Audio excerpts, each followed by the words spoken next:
Nuestro tema del día de hoy va a ser dominio de funciones trascendentes y para esto vamos a recordar un poco de logaritmos. En el caso de un logaritmo sabemos que el logaritmo de 0 no está determinado, no está definido, y el logaritmo de números negativos tampoco está definido. ¿Eso qué significa? Eso significa que debemos de buscar números que no sean iguales a 0 ni menores a 0. Para esto lo que vamos a hacer es, como primer paso, es tomar primero la expresión algebraica del logaritmo y ponerlo como solo mayor que 0. Y la razón ya sabemos y la acabamos de mencionar, es porque tenemos que evitar que sea número negativo y 0. Por lo tanto despejamos la desigualdad y nos queda que x va a ser mayor. Voy a hacer el despeje directo. El 6 está sumando, va a pasar restando. El 3 está multiplicando, va a pasar a dividir. Por lo tanto tenemos que x va a ser mayor que menos 2. Por lo tanto, el dominio de esta función va a ser, lo vamos a meter de la siguiente forma: dominio de la función f es igual al conjunto de x que pertenece a los reales, tal que esta x tiene que ser mayor que 2.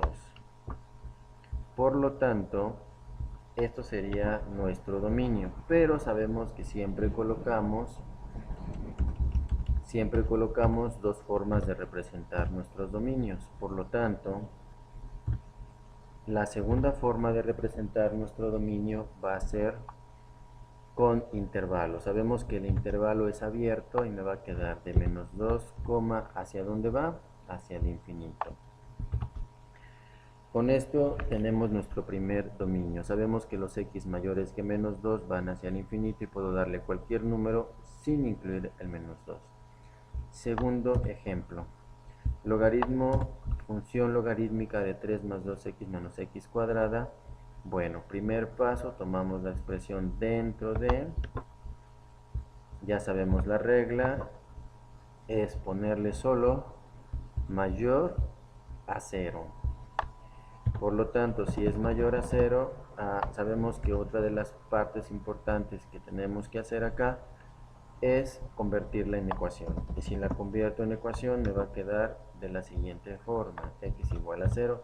Pero el por qué la convierto en ecuación ya sabemos también que es para encontrar los puntos de intersección con x y esos puntos evaluarlos. En este caso, para no trabajar con x negativas, voy a multiplicar por menos 1 toda la ecuación y nos va a quedar x cuadrada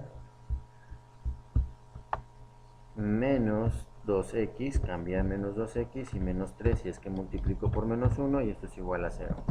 Posteriormente la vamos a factorizar, ya sabemos la regla, abrimos dos paréntesis, 0.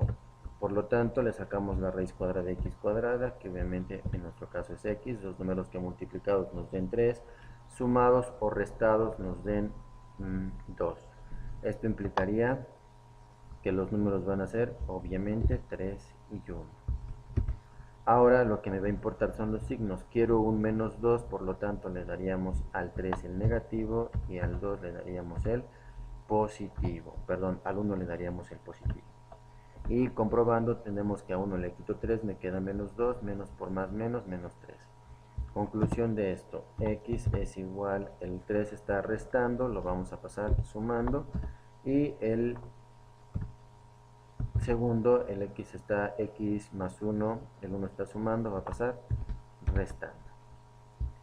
Ok, ya tenemos nuestros puntos de intersección con el eje x, que sería el x igual a 3 y el x igual a menos 1.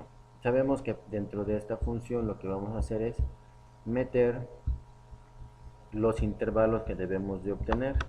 Por lo tanto, tenemos lo siguiente: ¿Qué intervalos o cuáles son mis intervalos que tengo que meter? Pues van a ser, el primero va a ser del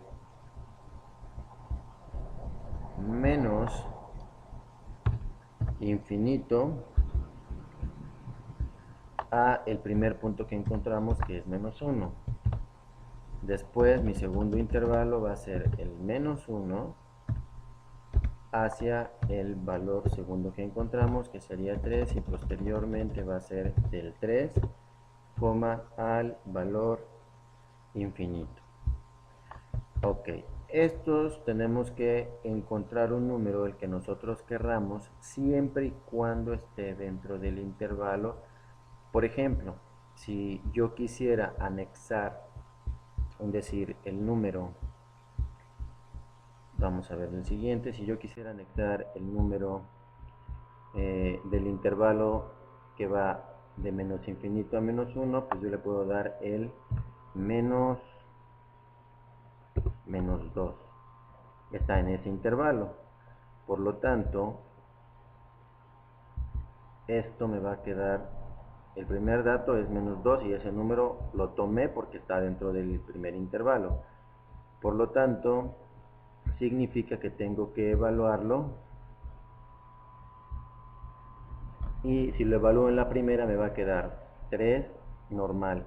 2 por menos 2 me daría menos 4, y aquí obviamente cuando lo eleve al cuadrado va a ser positivo, pero el negativo que está afuera me va a quedar menos 4 y menos 4, menos 8 más 3, me va a quedar un número negativo, por lo tanto este intervalo no sirve.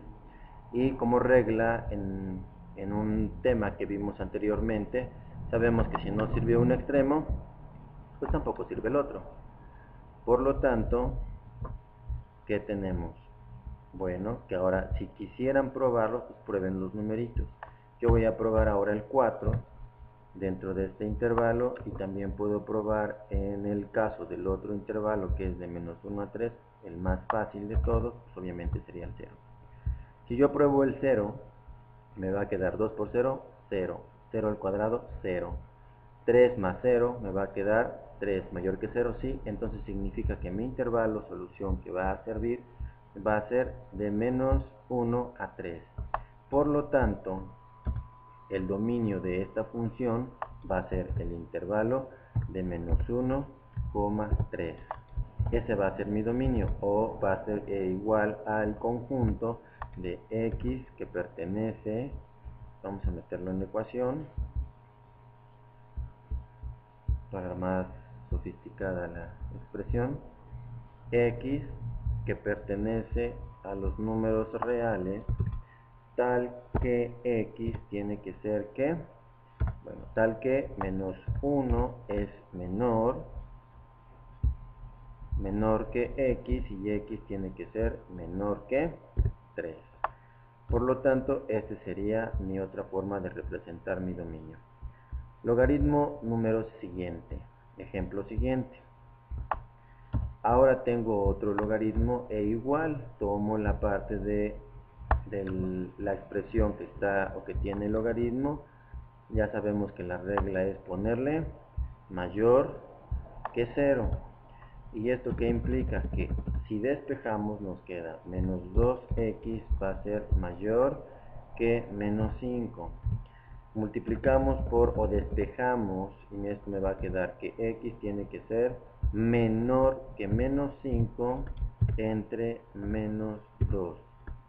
Si la pregunta es ¿por qué cambio el signo de la desigualdad? Es por la regla. La regla nos dice que si en una desigualdad al despejar tenemos un número negativo y este está multiplicando y es negativo, va a pasar a dividir con su mismo signo, pero el signo de la desigualdad cambia. Y entonces nuestro intervalo de solución de este logaritmo, ¿cuál va a ser? Dominio de este logaritmo va a ser ¿viene de dónde? Del menos infinito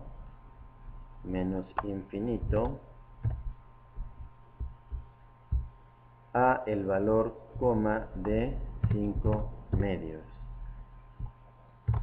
Este sería nuestro dominio, o de otra manera, ¿cómo lo representaríamos?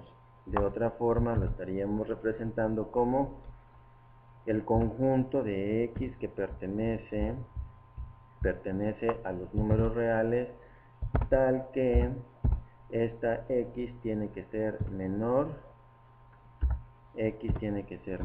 que 5 medios. Y esto sería en términos de intervalos y conjuntos. Ahora, si nos vamos a la función seno, en la función seno su dominio, para ser un poquito más específico, lo vamos a meter en GeoGebra y identificar el por qué vamos a meterlo o por qué va a ser ese su dominio. Nos damos cuenta que satisfacen todos los números reales a la función seno dentro de su gráfica. Por lo tanto, el dominio de esta función va a ser de menos infinito ¿a dónde? Pues al infinito. Por lo tanto, este va a ser nuestro dominio. Ahora, si ya tengo el dominio de la función seno, ya lo vimos en el GeoGebra, entonces ahora vamos a pasar por el dominio de la función cotangente. Para esta función vamos a analizarlo desde el punto de vista gráfica y así nos va a dar un poquito más la idea del por qué estamos colocándolo su dominio de esa forma. Entonces recordemos que la cotangente va a ser coseno sobre seno, coseno entre el valor de el seno. ¿Y eso qué nos da? Nos da que dentro de los valores no podemos colocar el pi, el 2pi, el menos pi y así consecutivamente. ¿Eso qué implica? Que su dominio de la función coseno va a ser de la siguiente, de la función cotangente va a ser de la siguiente forma. Dominio de la función g, en este caso es g, vamos a cambiarlo porque es g, dominio de la función g, es igual al conjunto de x que pertenece a los números reales, tal que esta x tiene que ser diferente de n que multiplica a pi. Dicen, pero ¿por qué multiplica pi? Que multiplica pi, coma, y n pertenece ¿a quién? A los enteros positivos y enteros negativos.